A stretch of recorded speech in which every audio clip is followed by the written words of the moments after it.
This year, Queen's Public Library proudly celebrates Lit with Pride, a recognition of the LGBTQIA+ community and the courage to live openly, love boldly, and share the stories that make us who we are. Enjoy our book lists and join us for an inspiring lineup of Pride Month events, including author talks, film screenings, Pride-themed crafts, and inclusive story times for all ages. Visit queenslib.org/Pride 2026 to learn more. Juneteenth commemorates the end of slavery in the United States. Join us in June as we celebrate this annual day of Jubilee all month long. Check out our reading lists and don't miss our in-person and virtual programs in honor of this important day in U.S. history. Learn more at queenslib.org/Juneteenth 2026.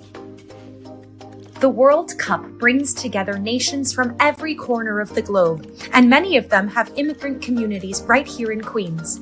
We're celebrating the tournament's return to the United States this summer with soccer-themed story times, great giveaways, opportunities for you to share your World Cup memories, watch parties for live games, and much more. Visit queenslibrary.org to learn more about all of our World Cup football fun. Summer is a time to read and explore. We invite you to discover our programs and activities for children, teens, and adults, enjoy our curated book lists for every reading level, and so much more. Join us this summer at the library and let us know, what's your story? For more information, visit summerreading.queenslibrary.org.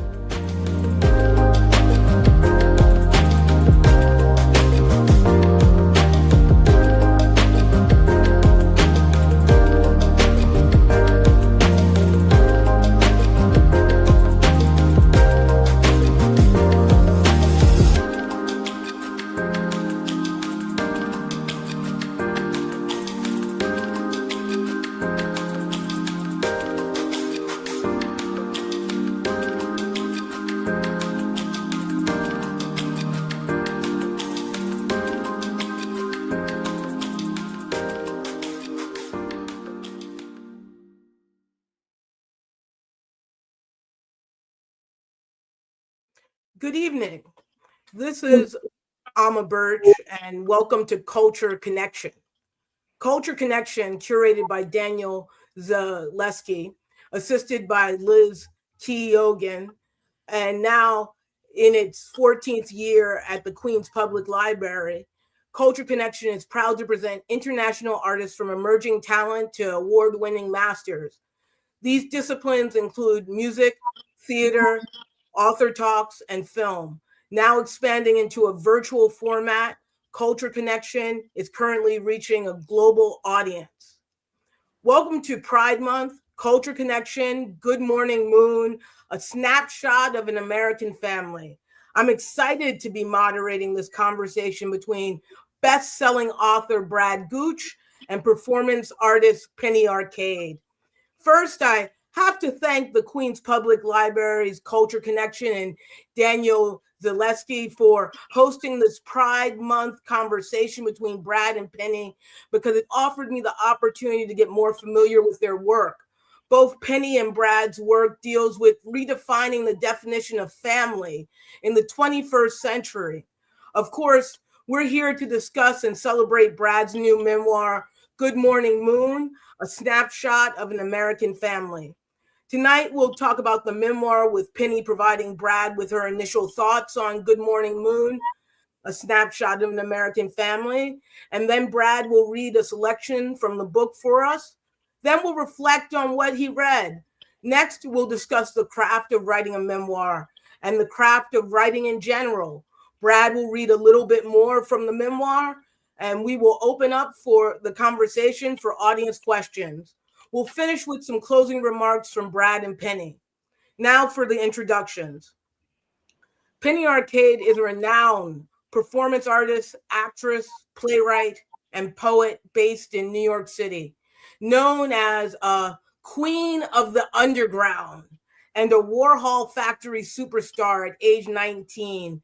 She has been a key figure in avant-garde theater for over 50 years, creating work that explores gentrification, sexual politics, and counterculture. Brad Gooch's latest book is the memoir, Good Morning Moon, a snapshot of an American family. His biography, Radiant, The Life and Line of Keith Haring, was awarded a 2025 Lambda Literary Award and is being developed into a TV series written and directed by Andrew Haig.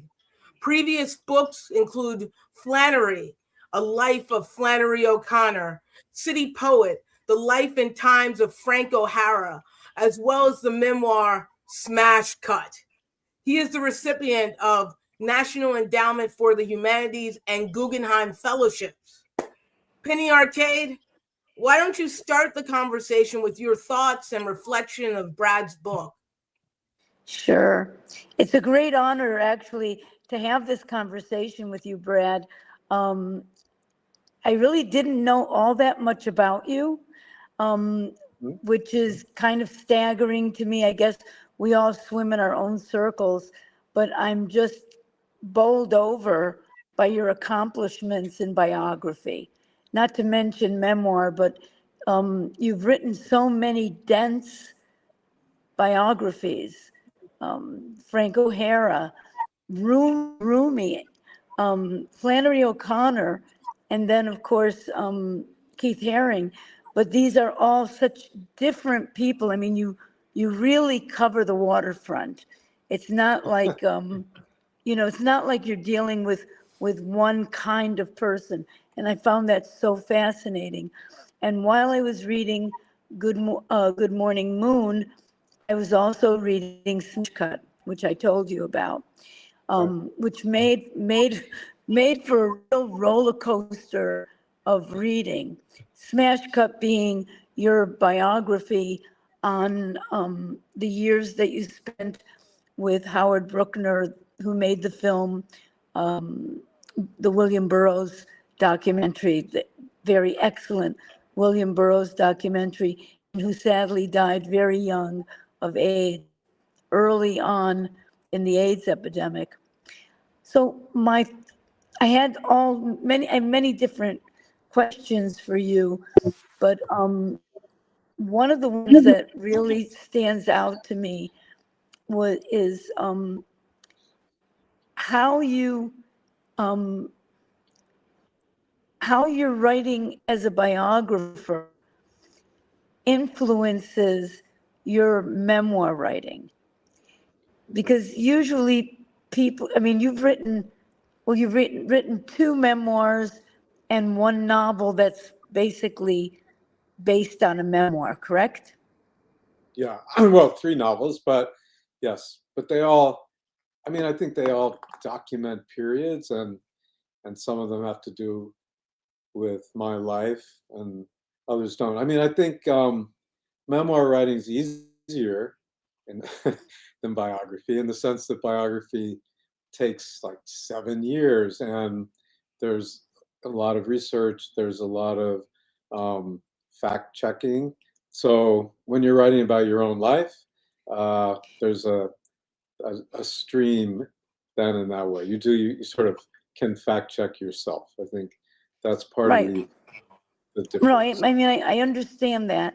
It just seems to me that in this particular book, you're writing this book about your life with your husband, Paul, and your two children, Walter and Glenn. And it would seem to me, possibly, because it's a family story, that it would in some way be more like a biography, because you're writing, of course, about yourself, but then you're also, we're also learning and immersing ourselves in the personalities of Paul, Walter, and Glenn. Mm-hmm.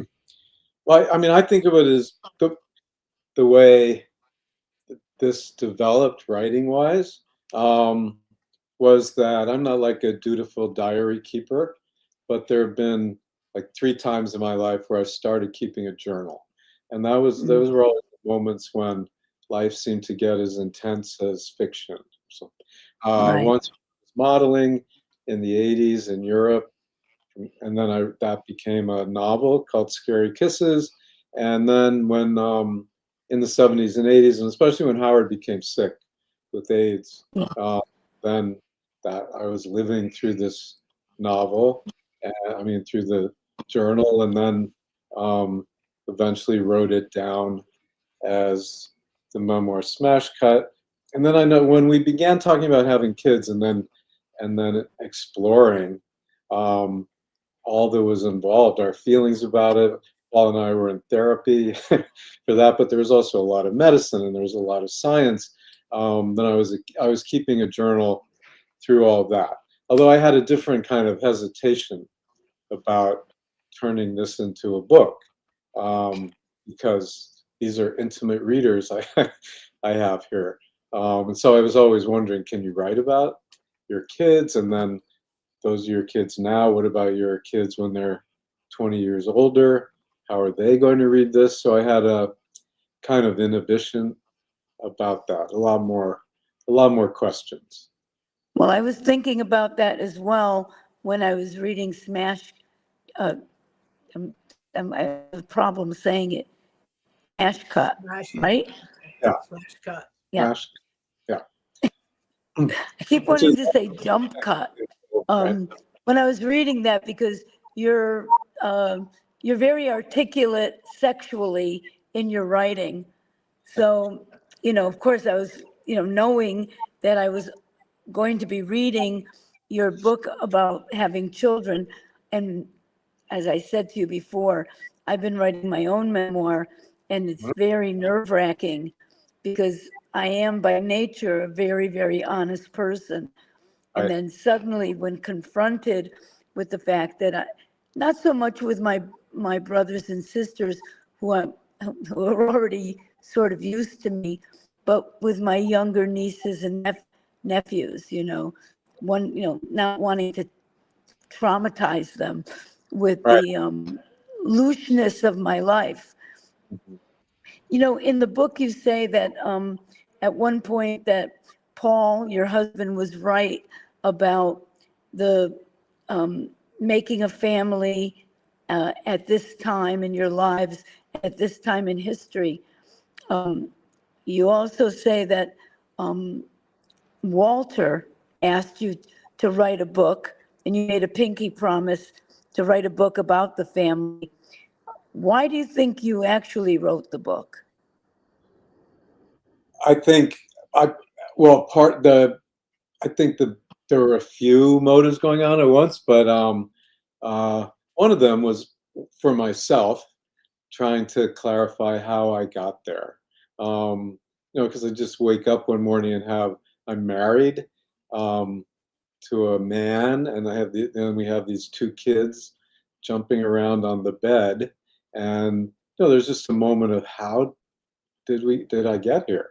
This was partly because coming from out of the 50s and the 60s and 70s golden age of promiscuity in New York, it was a distance, as gays as a group have covered a lot of history in 40 or 50 years. And there was also, there were steps, like, you need a surrogate, you need an egg donor, some of it was just trying to remember how things happened in time. And I think that's the biographer impulse in me, that sort of chronology. A lot of the things that I discover in writing biographies that are the surprises are chronology. Like something was happening at the same time as something else, or someone met someone that month and then wrote this. So wanting to kind of set it out that way. And it was also for our kids to have this time capsule for later on. I realized that they were in a kind of special situation. They had two dads. They had two older dads. At the same time, our family life has been counterintuitively pretty happy. And so I just wanted them to have a record of all of that, a kind of explanation of how they came to be, and a sort of memory time capsule for the future. So I think that was part of it. And then for everyone, I haven't read too much about that really lays out the process, when the brave new world that we're in medically and scientifically, and also, and what it's like for two gay guys not expecting in their entire lives to have children, not prepped for it uh, as little kids, and what that was like and how we tried to cope. Well, Penny, one of the things I loved about the book is that it doesn't present a kind of Martha Stewart picture of family life. That it's very much about a gay couple who have children who didn't, well, at least on your part, it seems you never considered having children. I'm not so sure about Paul. It seems like Paul might have had that in his purview somehow. Do Yeah. you think? Yes, I mean, he was 12 years younger. He is 12 years younger than I am. And also I'm an only child. He had like 3 siblings and a big Right. family, and kind of was happy. Unlike my weird childhood in the Addams family, he was very happy about his family and childhood and seemed to want to recreate that. So I was more the doubting, ambivalent partner in all of this, I think. well, this conversation is so awesome. It's really got me intrigued. And Penny, if you had to describe Brad's work to someone encountering it for the first time, what would you say? I would say that it was a highly readable, maybe the word brutally honest isn't elegant enough, because there's a great elegance to the writing and to the language and the ideas that I know that for me, reading the 2 books that I've read, I felt like I was reading along. I'm really excited about delving into the Flannery O'Connor and the Rumi book. Those 2 really are calling me. It's highly readable. I think that's, I love when a book entertains and informs. And I think there's a lot of, in my theater, I do Lehrstück, which is a teaching theater. My theater is very journalistic, and I like that. I like to be able to give information. And I felt like in Brad's writing, there's you're getting a lot of information along with a lot of very elegant writing.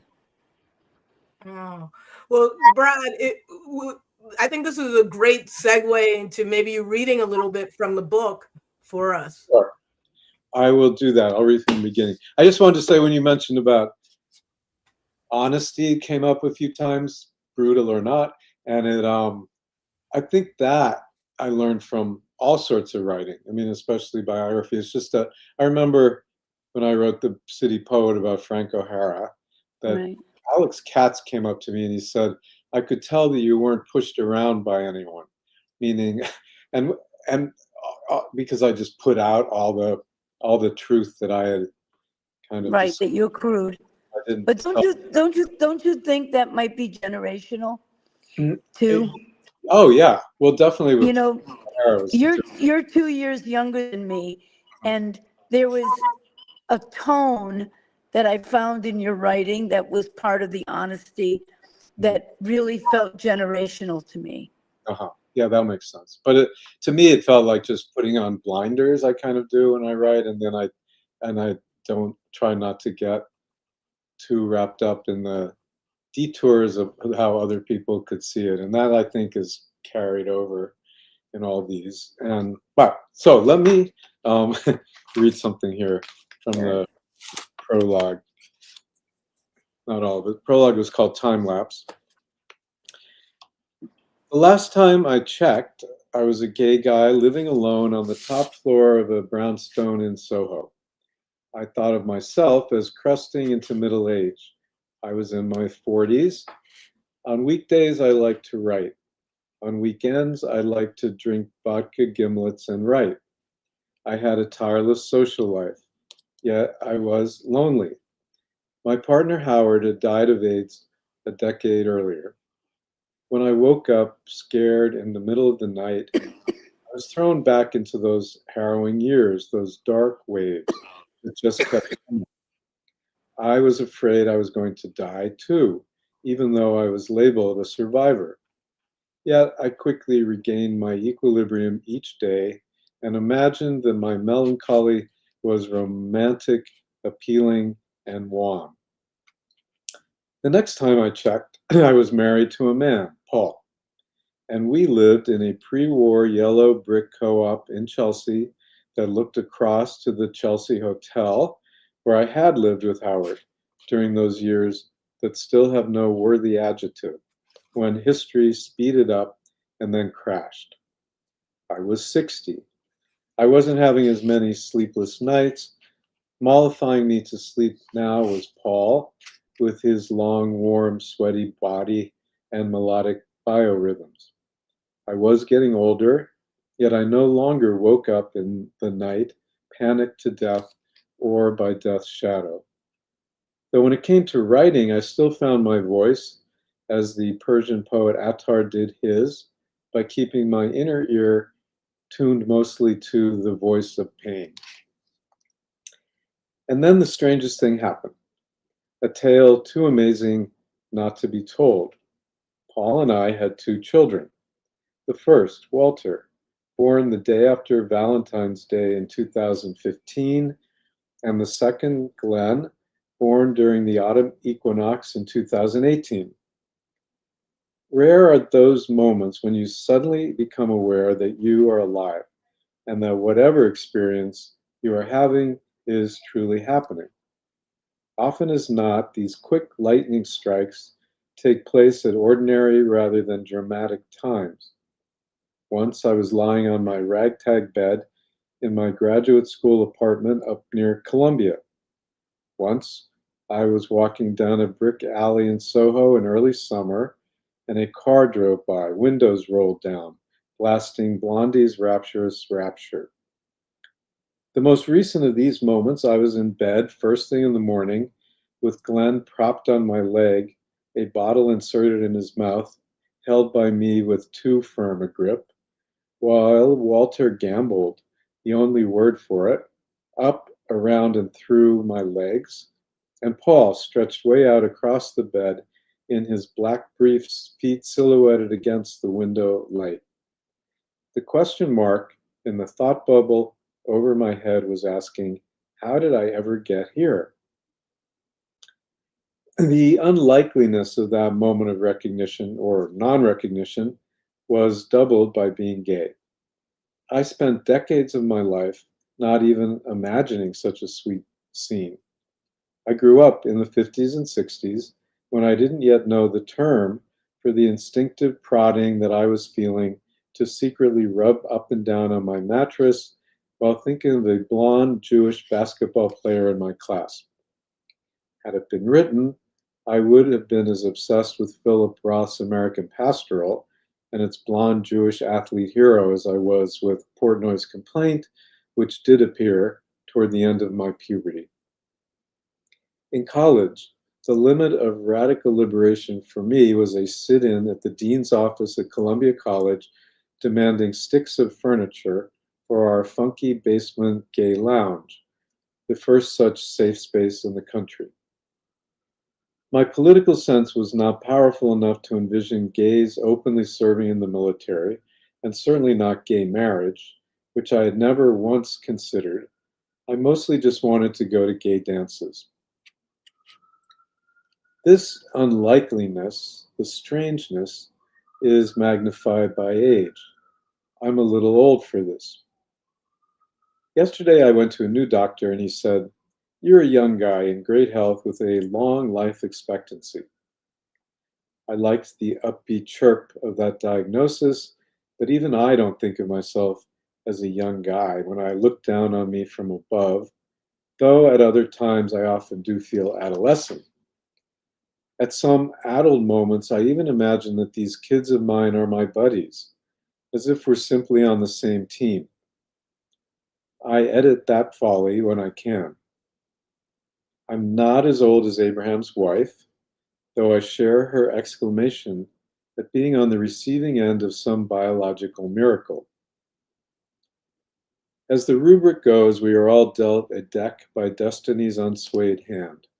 Yet my cards appear to have been laid out in such an akimbo, haphazard manner that the expected standard plot points turn up shuffled or backward. Weirdest of all for me has been the happiness. I was weaned off my own nighttime terrors by the presence of Paul, and now off daytime terrors by two boys, each morphing in quick time-lapse sequence in front of me. I've discovered that I am a person who likes to get down on the floor and play make-believe blocks and assemble dinosaur puzzles for hours. It's as if myself and time and all sorts of worries went flying out the nursery window. The one blocked by child-proof railings that I had feared intruding on our city views and am now grateful for. I never believed all happy families were alike. I have been wanting to come out of the cloud I'm in and retrace the steps to know just how I and we got here. And I've been wanting even more to voice our happiness, or as Rumi, a very different Persian poet than Payne Dattar put it, to hear the sunlight not yet turned into books or speech. Thank you. That was me. Oh, that, it's so nice to hear you read it out loud. It really just comes off the page. And do you think of the novel as the memoir as creative nonfiction? Well, I think of it, and I noticed this when I started writing Smash Cut. I mean, my early response was, this is like writing a novel. That is storytelling and language, and you don't always know where it's going.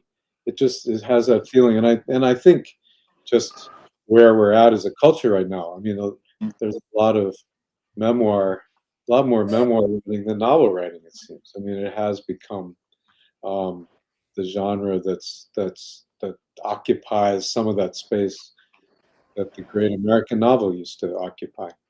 True. When you think about your pivot back to memoir after Smash Cut, and away from biography, and also it being sort of an allusion to you and the pivot of your life and becoming a parent, do you feel provincial now? Provincial? In comparison to your past? Now, that's a good question. I mean, that's a question I get asked with different words, but all the time about this book. I mean, it's been out about 2 weeks, and so I'm starting to see the patterns of what people ask. And I suppose one version of it is you've written radical works, and now you've written a more conventional work. What do you think of that? Or a domestic work, or it just seems to this idea of writing about normalcy, right? Although then the question with that, there's a part in the book where I write about after our first son Walter was born in Las Vegas, where the surrogate lived. There was a rule in the hospital that the mother had to be wheeled out of the hospital in a wheelchair, so the hospital didn't have liability until you got to your car with this car seat. So we were two guys. What are we going to do? I get elected to be that role, and which already prefigures what's happening, because we're always asking who does what in this kind of parenting. But so I, with Walter, like this little ball of yarn in my lap, get wheeled down the hallways of this hospital. There's some people sort of laughing along the sides, which was both friendly and I don't know where that were they laughing with me or at me. The staff seemed not interested. They had already said to me about having gay parents having children in the hospital. We've been to this rodeo before, right? So they were actually more used to all this than I expected. But what I was kind of thinking about during that wheeling session, I was kind of flashing back at that point. Like, is this normal now? Have I turned normal? Is this ordinary?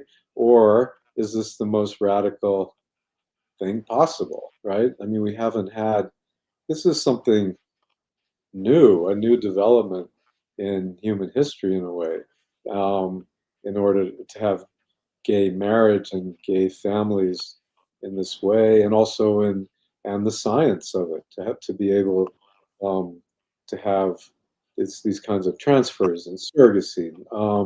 So in some ways, then this provincial, it's sort of like ET comes into the most ordinary of suburban settings. There's some of that it's completely unlikely and it's completely ordinary. Well, with Yeah. 2 children, you've spent a lot of time in hospitals, and then with the whole AIDS epidemic and the first years of the first 10 years of the AIDS epidemic, we all spent a lot of time in the hospital, Right. and you spent a lot of time in the hospital. Did that flash? Did you have to? Was that intertwined in your reality while you were, going through these medical procedures? Because there's so much involved with IFV and Right. everything that you went through in order to have these 2 boys. Mhm. Was there, were you haunted by the AIDS epidemic? Yeah, well, it was certainly part of my, I guess you'd say, references. So there are always ways of, which I wrote about in the book, when Walter was starting to learn to talk, but it wasn't yet words and sentences, but he was Right. starting to put sounds together, and then he was obviously trying to communicate, and it would come out in this kind of rah thing that And it reminded reminded you, yeah, me of of Howard when I he remember that. brain damage because the virus had crossed into the brain, and his speech was slurred like a kind of stroke victim speech. And so, I was thinking how that's interesting. This baby is coming from the other way. Walter was losing, Howard was losing these functions, and he's sort of gaining them.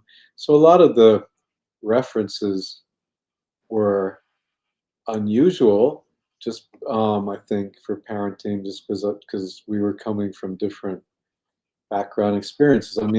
The originally having a baby kept reminding me of the Warhol film Empire, where you're looking at the Empire State Building for 24 hours because you're looking at these kids. They develop so slowly, but it gets kind of fascinating and kind of moving for when they lift their finger. So. It was very interesting for me. One of the most interesting things in the book for me was your explanations or your observations on the actual development of each child, and how different they were from one another, but not a clinical. It wasn't clinical, but it was. How can I put it? I have 2 a great niece and a great nephew, Mhm. and the great niece was born during the pandemic. Right. So I spent a lot of time with her, and like a lot of people from gay people from our generation, I never wanted to have children. I was never involved with children, Right. etc. But I became very involved, and at a I was already 70 when she was born. So Right. I've spent a lot of time, observing the development of these two different little children. So it was very interesting to read you because it's, I mean, you're not Dr. Spock, it's, you're writing these observations from a completely different corner of the mind Right. than one would normally come across that kind of writing. So I think that that's a fun element in the book.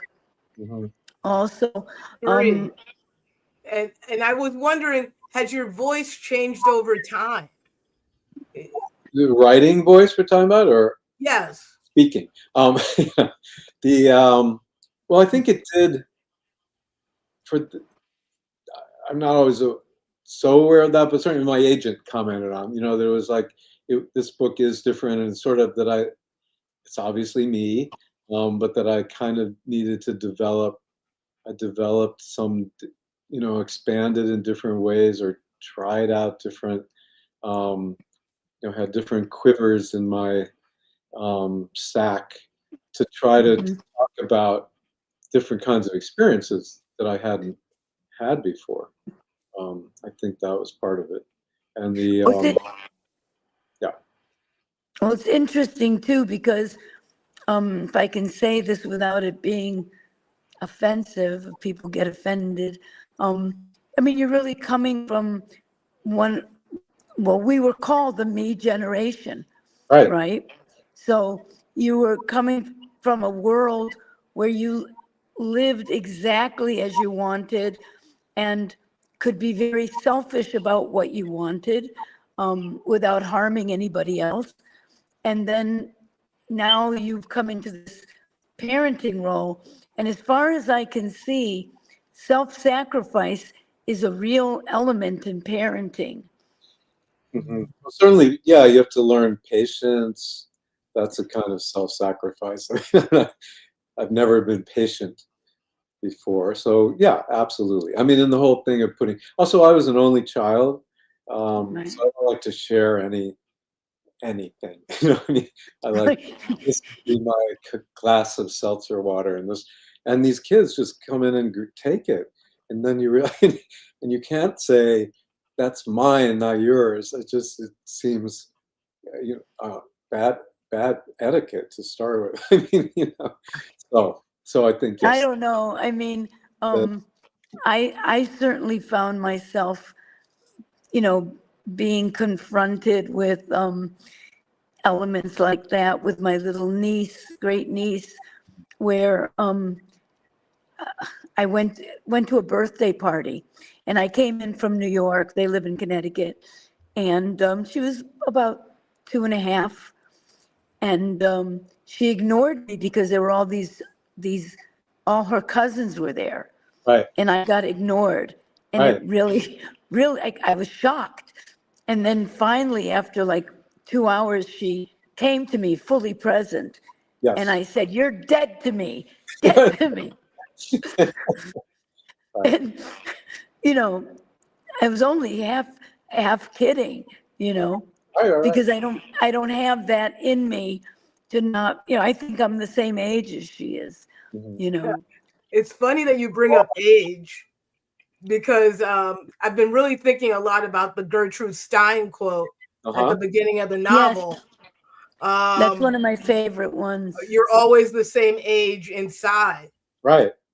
And I wanted to ask you both, what age are you inside? And could you explain why you put that quote in the book, and why that's one of the first things you read when you encounter the memoir? Yeah, I mean, I just think that one thing that I discovered about myself, I mean, you were talking about, Penny, we came from this decade, and certainly in gay life in the 70s, chosen family was a big kind of buzz phrase, and it just meant that you get to pick your family, right? You're not stuck with biology, and you don't have to, and it's your friends, and it's whoever you want. And so this is then a different kind of family, and then you can't just switch when when you're not enjoying their company anymore, or something like that. But I think I one thing I discovered as the person who wasn't supposed to be a good parent, me, or who people were a little dubious about as a parent, Right. was how natural I was at it. And part of it was I could get down on the floor and play for hours with trucks and cars, and it was sort of like writing. You just keep the plot moving. So there was definitely, I could definitely access the that child part of me in some way. So there's certain, it was interesting the ways in which um, that means very little, and the way in which, of course, then it means a lot, and you're at different stages. And I mentioned that in the part that I read. I had to remind myself these aren't my buddies necessarily, and no, they can't make every decision, and so all of that was new.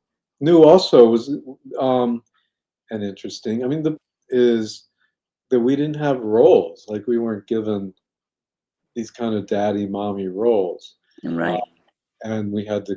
So in the beginning, it was like scrambled eggs, our family, and eventually, weirdly, Paul and I wound up kind of falling into these roles where he was more the outside parent and he was doing like sports and tennis and skiing, and I was the inside parent and I was doing reading and putting to bed and all of that. And we realized we kind of recreated this classic nuclear family with these with these roles. We could have done anything, and we wound up back in the early 60s in some But ways. there's also the element that of your age when you had the children. Yeah. I think that's why there's so much unhappiness in families when people have children when they're 28, 29 years old, and they have to be confronted with the kind of sacrifice involved in having children, as Right. opposed to having lived your life, being 60, and then having these fascinating small creatures come into your life. Yeah, I mean, I would have been a terrible parent in my 20s, 30s. I mean, all I wanted was partying and networking and things like that. So Right. now, I mean, it's the priority. I mean, it's the best thing. Those. And it's sort of interesting how time plays into the memoir, Mm, because the vignettes in Good Morning Moon, Snapshot of an American Family, they're chronological, but they don't always go in sequence. Right. And sometimes choices were made for what appeared to me to be dramatic effect, because the book would jump into the future, it would flash back into the past, right. it would move years ahead. Can you talk about some of the relationship of time in the memoir? Yeah, I mean, I think I was mentioning the importance of chronology in biography and in memoir. I mean, it's almost that time is plot, or time is destiny. I mean, it's very important in all of these works. And one thing I got fascinated with in Smash Cut was living through this time in history where you had the 70s, where everything was almost kind of utopian, and certainly not New York City itself, but our youth and feelings about what we were doing. And then all of a sudden we found ourselves in World War I, and people were, Right. and everything had switched from color to black and white. And so it wasn't the way I had imagined time unfolding. I mean, it didn't unfold. It was just cut. And the title is a reference to a movie editing technique where you just jump cut kind of thing. But then writing Good Morning Moon, I called the prologue time lapse, because I was getting the same sensations again. I mean, I had been through these different times. I'd look across the street to the Chelsea Hotel where Howard and I had lived, and now these kids are living with me. So things seemed time seemed to be jumping in such a extraordinary, unexpected, surprising way, I think. I want to ask you something before I forget, and that is about the term golden age of promiscuity. I use it I got it from John Giorno. I was just wondering where it comes from in your writing. Yeah, I made it up. I mean, John and I have to would disagree about this. I mean, yeah, but I definitely made it up. I mean, and then I called my novel it, and then and John was using on a parallel track, I guess, the same phrase. Right. Um, Right. So Okay. it fits. That's We're Yes, gonna- no, well, it's very important. It's also, I think, very important that those two realities of your life Mm. are presented, because people think very much about either or. And I think that, obviously you and I've lived through the same periods. We know what happened when AIDS showed up and people became, including gay people, became very sex phobic. Uh-huh. And it was a very cruel, reality to find out that there were reactionary gay people. It was Right. hard to take at the time, but Yeah. We're gonna open it up to some Q&A. great. If any of our online guests, virtual guests, have any questions for Brad or Penny, please put them in the chat. And I I wanted to ask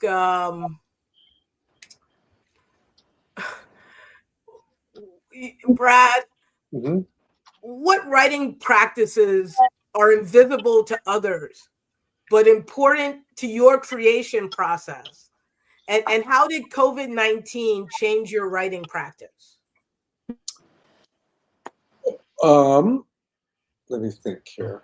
I mean, my writing, I have a really, I don't like to talk about it, it's so embarrassing, kind of OCD thing about writing, which which is when I'm writing these like paragraphs, then I want them to be like these perfect boxes, even though later it will all change and it gets printed differently and things. And so it drives me to, once I have a paragraph, treating it like a crossword puzzle or something. Like I'm trying out these words so that things match. There's no good reason for that. I mean, it's it's very odd. It's like Harry Matthews writing, or certain kind of French novels where they give themselves these elaborate rules. There's that. The otherwise, I have this room that I'm in, which is its own separate apartment studio, separate from where we live. So it's a great escape in that way. And then I'm here like a banker, kind of from 9 to 3 or 9 to 5. So that practice has continued. COVID was kind of great. I mean, because um, there was less pull towards other kinds of, like, to lunches and all these things that seem so important. And I was writing the Keith Haring biography at the time. Part of it made difficult because of research, but the Haring Foundation put everything in portals for me, and I could really work that way. And the other one, I discovered Zoom, like we're on, was fine in terms of interviewing people. The ideas had been you had to have lunch with everyone and you had to go 90 miles to visit them and all, and there is something to in person, but it sort of freed up time. And I know a lot of people went crazy during COVID, but I think if you're a writer, then you're I kind loved it. of that, It was and good for me. it was amenable. It was good for me. I loved it. If you're an introvert, Right. it was the best. Yeah. Exactly. We do have a question from the audience. Okay. It's, what have you enjoyed the most about banality of having about the banality of having a family, and what has been most surprising about it? I think that surprising to me is that these kids, I mean, they emerged with personalities, I felt. And I mean, when I saw both of them, I was there when they were born, and held them within minutes of their birth. And in both cases, I just felt like I was meeting somebody. I mean, that there was a kind of intact something. Yes. Presence. Yes. Yeah, it's there. It was there. And that sort of then has developed. And they were very different then, and they're very different now. And I think that has been kind of surprising to me. It's not like I don't see parenting as like you have a soundboard and you're mixing these personalities to make the perfect kid. So I think that's been kind of surprising about it. And I don't know, banality, I mean, inside banality maybe is a kind of routine of it. And obviously as Right. comes to my office every day and writes from 9 to 5, I don't mind routine. I was thinking about being a Trappist monk when I was like 20 years old, like Thomas Merton. So one way I think we have happiness is that the kids have a routine. And so Right. there's a time they go to bed and a time they get up and all of that. And I find that very kind of satisfying myself. I mean, they're always saying kids thrive on some of that kind of dependability, but I kind of thrive. Perhaps you do. I Yeah, mean, from reading you, you seem to be like a lot of writers, a lot of poets have an erraticness to you. Uh-huh. Maybe that's been a comfort to you to have that routine. Right. No, it's great. Something about the book, it bounces off from this. I don't think I'm answering that question any longer. But when we were talking about the ways in which things were radical and they were conventional, in my 2 weeks with being out with this book, there's a kind of gay straight alliance to it in terms of conversation, I think, because in some way I'm bringing to this book gay history and AIDS and these changes that happened almost every decade, and that's very recognizable and Madeleine for gay people. But then when talking about kids, as Penny was saying, it's like it's a universal. I mean, you're telling similarly, you're reading what I'm talking about kids, and you're thinking about your niece and nephew and the similarity, so that it sort of has a cross of those two streams. Yeah. We have another question. Yeah. Albert says, "Thank you for all this great book talk. Can you each mention your favorite family memoir or novel?" Oh. Favorite family memoir or novel? Family memoir. Families. You want me to do my shtick? Yeah. I'm just thinking. I mean, for me, it's always Proust, Mhm. and then currently it's Knausgaard, and they're very similar. I mean, there are ways of doing meshing memoir and novel. I think Proust told the story of his childhood and of his family, and then he just changed the names. Right. And Knausgaard didn't even bother, and it just called it a novel. So there's something about the novel memoir telling of family that. Well, yes, I'm sorry, I interrupted you. No, that's it. Except I don't do epic. Those two are kind of epic. Okay, well, I'll say that when I think family memoir, I think 100 Years of Solitude. Mm. And What about you, Amma?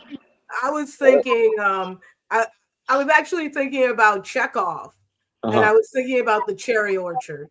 Okay. And I know it's not a novel or a memoir, but what a story about a family. What a story about a family. Right. Right. I do have one last question. Go ahead. What kind of response, Brad, means the most to you? Laughter, recognition, debate, or a lasting memory? Again, this is kind of embarrassing, but when people tell me they cried, you know, I always like that that response. I mean, it sounds terrible, but there is a kind of, there's always something special to me. I just remember when I was a kid, I cried when I read Gone with the Wind, and and that therefore I always remember Gone with the Wind through the portal of actually crying. And I, you know, when there's that kind of connection, and hopefully not because of a manipulative author, but because of empathy, then I find that what I want. I mean, it's great.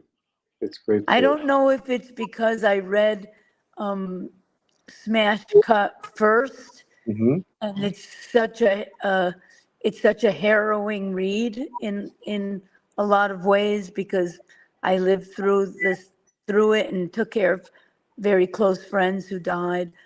But I found reading Good Morning Moon so uplifting and so I think what I was experiencing when I was reading it that was uplifting was, you know, how you yourself marveled at this transformation in your life, that, you know, this incredible arc that your life has had. Mhm. And I found that so uplifting when I found that not sad, the opposite of something that would make me cry. But at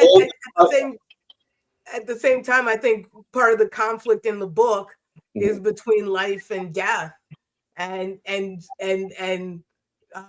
the precariousness of age mixed with the joy of the future and what will be.